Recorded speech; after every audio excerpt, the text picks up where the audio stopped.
It is said there is nothing more American than apple pie. However, today we are going to look at the one dish that rivals that comparison.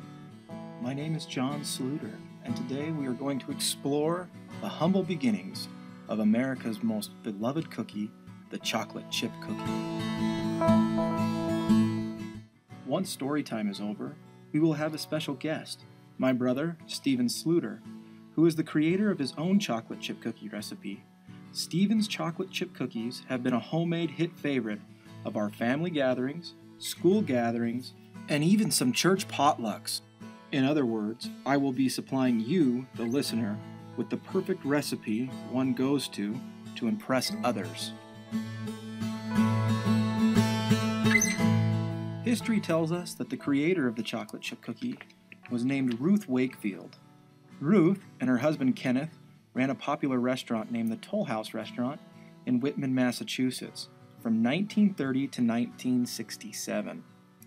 Although we know who created the cookie, the process which went behind the creation of the cookie is not well known, and this has become a legend in and of itself. Many people speculate that Ruth Wakefield was trying to make a complimentary cookie for an ice cream dish, and while she was putting nuts in her mix, she accidentally bumped a chocolate bar, which fell into the mixer with the rest of the ingredients, and from there, the cookie became popular. In 1938, Wakefield created her own cookbook entitled Tried and True.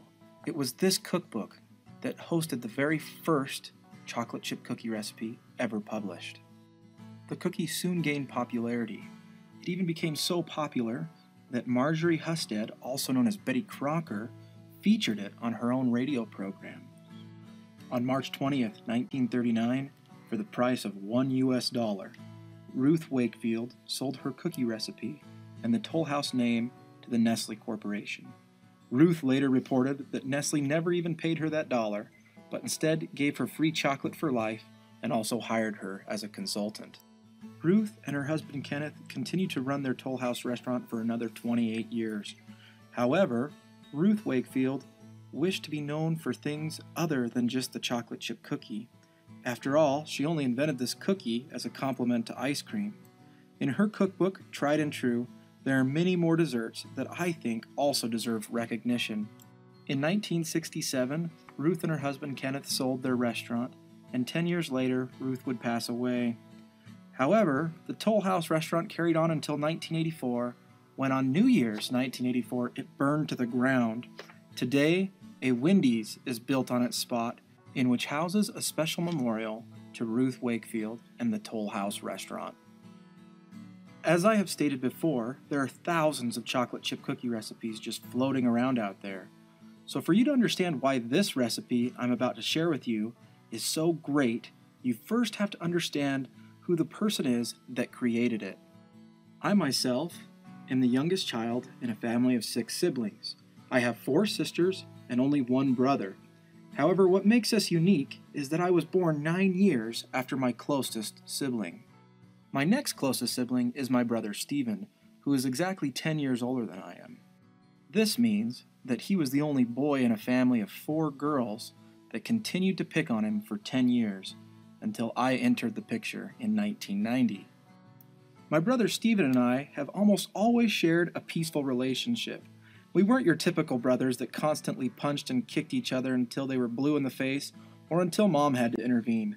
This is probably because my brother felt grateful that he was no longer completely outnumbered by 4 girls who had made his first 10 years of life a living hell. As a child, I remember that it wasn't hard to look up to my brother Steven.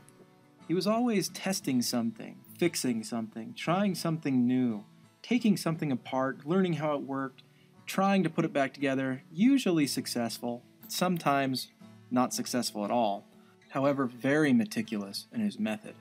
To say that my brother Steven today has evolved into a perfectionist is a bit of an understatement, and I feel that this is the reason his recipe is so tried and true, just as Ruth Wakefield's recipe was tried and true.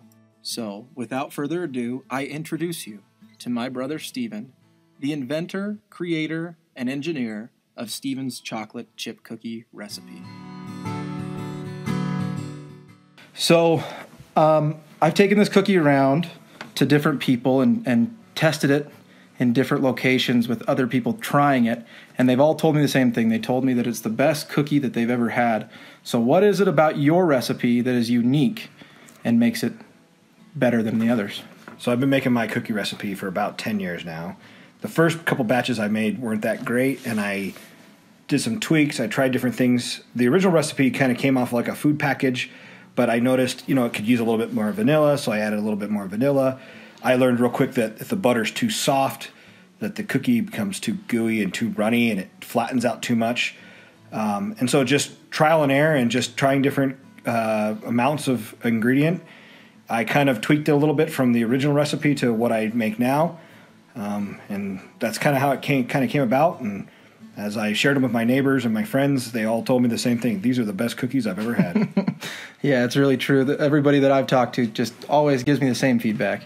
It is just wonderful.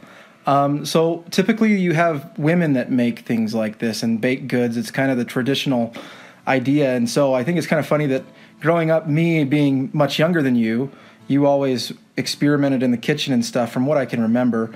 But what made you feel like you could improve on what you already experienced? Or what was your experience with chocolate chip cookies before you ever made your own? Before you were born, when I was a little kid, Mom would always make chocolate chip cookies. She'd make the Nestle Toll House cookies. And she used, I think she had like shortening in there, a little bit of margarine, and they were pretty good. But, and I always remember like how good Mom's cookies were growing up. And one day when we just moved to Logan, and one day my wife and I were talking, and I said, I should try to make some chocolate chip cookies. And I just found a recipe on the back of I think it was a bag of flour or something like that. And we just kind of went off that. And like I said, the first one wasn't so good. The second one I made was better. And by the time I got to like my fifth or sixth batch, we were making them like once a week. So in your profession, you work as an engineer. Do you think that plays into your experimentations of how to, experiment in the kitchen? And I might somewhat. I don't know how much that does apply to cooking, but it, I definitely am a little bit of a perfectionist when it comes to something. And if I'm going to eat a cookie and eat those calories, it better taste good. Right. I can feel you there. So now when you make these cookies, do you ever follow a recipe? I have it memorized now. I don't even look at what my recipe is. I just do it. So I'll be honest, I was never impressed with Mom's cookies. I always thought they were kind of gross. And after 1 or 2 days, they would be really hard and crunchy. And it's the shortening. Yours don't do that. So if it's the shortening, it's the shortening. And yours don't do that. They stay nice and moist for the duration. So I know she never follows a recipe. She's very just throw stuff together. So I imagine there was a little bit more planning that went into this because you were able to actually give us a solidified recipe, which is easy to replicate, and it's a wonderful recipe. Do you cook anything else? I cook lasagnas, spaghettis, a lot of different dishes. I hand make tortillas sometimes, and they come out pretty good. Being that I served I was in Africa for 2 years, and I couldn't get tortillas there, so I had to learn how to make my own. So I started making tortillas, and I got pretty good at it, but it's a lot of work. Yeah. Cookies are much simpler to make than a tortilla. Believe it or not, in South America, they don't have tortillas either. And you would think that would be the homeland of the tortilla, but it is not. Right. And so I tried making tortillas, but mine never came out like yours did. I remember eating yours, and they're much better. So, well, very good. What's your opinion on cookies that you can buy at the store? They're disgusting. Don't ever order cookies from Burger King, or it's just they're disgusting. They don't taste good. There's even some newer chocolate chip cookie stores here in Logan, Utah, that's what they sell. I had one the other day. It was just awful. And I almost want to walk in with one of my cookies and say, try this, but I don't want them to feel like I'm trying to put them out of business. So, not only that, you probably don't want them to steal your idea and then make $1 million either. Well, so they shouldn't sell cookies that taste like that. It's just terrible. I would have to agree. I'm not a fan of crumble or baked. So now I will share that I have shared this recipe with friends, and I've had some friends try to make it, and they come back and say, well, it didn't come out like yours do. They don't taste the same. It's very important that you follow the instructions and the way it's done. A couple of things I've learned: if the butter is not stiff, if it's too melted, the cookies will not puff up right. They will go flat and not taste right. If you don't mix it in the right way, if you mix your wet ingredients, you don't mix your dry ingredients in the right way, it just doesn't come out right. You've got to follow the instruction on the recipe. That's about all I can say. Just if you follow the instructions and you follow the ingredients, they should come out just right. And I can second that. I think that they are some of the best chocolate chip cookies I've ever had. Actual feedback from people at the university where I've tested out, having people try them, and everybody's giving me that feedback. Well, very good. Thank you, Stephen. I appreciate you taking your time and having the time to interview us for our about your cookie. Well, there you have it, folks. Stephen from the famous Stephen's Chocolate Chip Cookies. And to wrap things up today, I just want to quickly share the ingredients and the instructions of how to make these cookies. First, you have to start with wet ingredients. The wet ingredients include 3/4 cup of sugar that's heaping, 3/4 cup of brown sugar, also heaping, 1 cup of butter, or basically just 2 sticks of butter, but do not melt the butter before mixing into the wet ingredient pot. 2 tablespoons of vanilla, 1 large egg. A lot of recipes call for 2 eggs, but you don't want it to be too eggy, so we're going to go with 1 large egg. Then you have the dry ingredients. You need to make sure that these are mixed separately, like Stephen said. 2.5 cups of flour, heaping, a 1/2 tablespoon of salt, 1 tablespoon of baking soda, and 1 cup of frozen chocolate chips. Now, as Stephen previously mentioned, and as he's mentioned many times about his cookies, these chocolate chips need to be frozen as to bring a temperature that's necessary for the cookie while it's baking. It brings that temperature down, and it allows your cookies to not flatten out as quickly, and it lets them stay a little bit more puffy.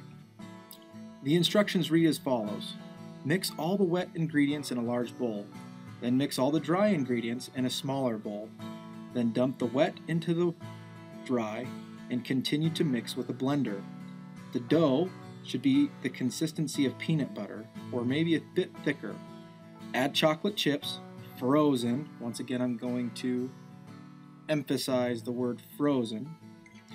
And then use an ice cream scoop to make dough balls. Do not squish them down. They will melt out flat as they bake. So they need to stay in a ball form, and they need to stay that thicker consistency. Place on a 12-inch cookie sheet and bake for 12 to 13 minutes at 375 degrees. Depending on your oven, I have an oven that's a toaster oven that I cook my cookies in, and I cook them at 375, but I usually do about 11 minutes, and that works. So maybe a little bit of tweaking and experimenting with the baking, with your baking ideas as well. So just want to clear all that up. We are grateful for the time that Stephen Sluder had to visit with us today. And that is all, folks. Have a great